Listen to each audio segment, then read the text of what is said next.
Okay, let's go over one of my favorite exercises to improve lumbar spine flexion and decrease some tension in the low back. So oftentimes when we assess somebody's toe touch, we'll see somebody with a very rigid lumbar spine without the ability to allow that lumbar spine to flex and express some eccentric behavior.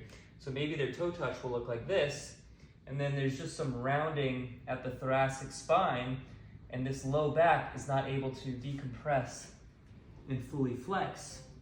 So one way to improve that ability is through a deep squat.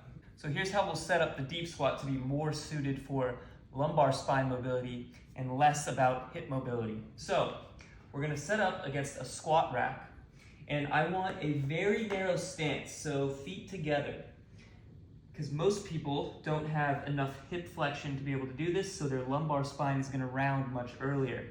Now, I want you to wrap your hands around the pole, get a good grip around them. Now in this position, we're not necessarily trying to round to get that range of motion. We're thinking about getting upright and then pushing the rib cage back in space. So we're protracting the scapulas. So again, it's not rounding, we're trying to maintain height of the spine, but then push the rib cage back into space. Then you're gonna start to feel a good stretch between the shoulder blades into the rhomboids. But now, to get more throughout the lumbar spine stretch, we're going to think about pulling the knees forward over the toes while retracting that thoracic spine. So we're pushing the rib cage back while simultaneously bringing the knees forward over the toes. It's okay if the heels lift off slightly when we do this. We should feel much greater stretch through that back.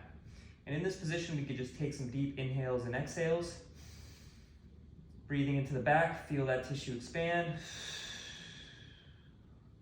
Full exhale, engage the obliques.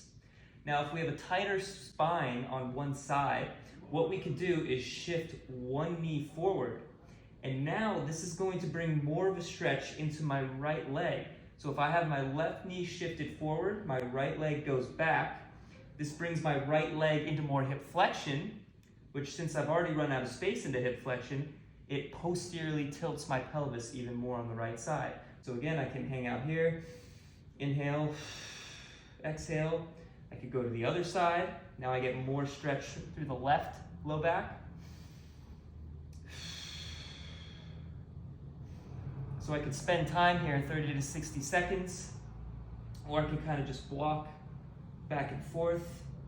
One knee goes forward, one knee goes back, all while keeping this rib cage pushed back in space. This is known as rib cage retraction.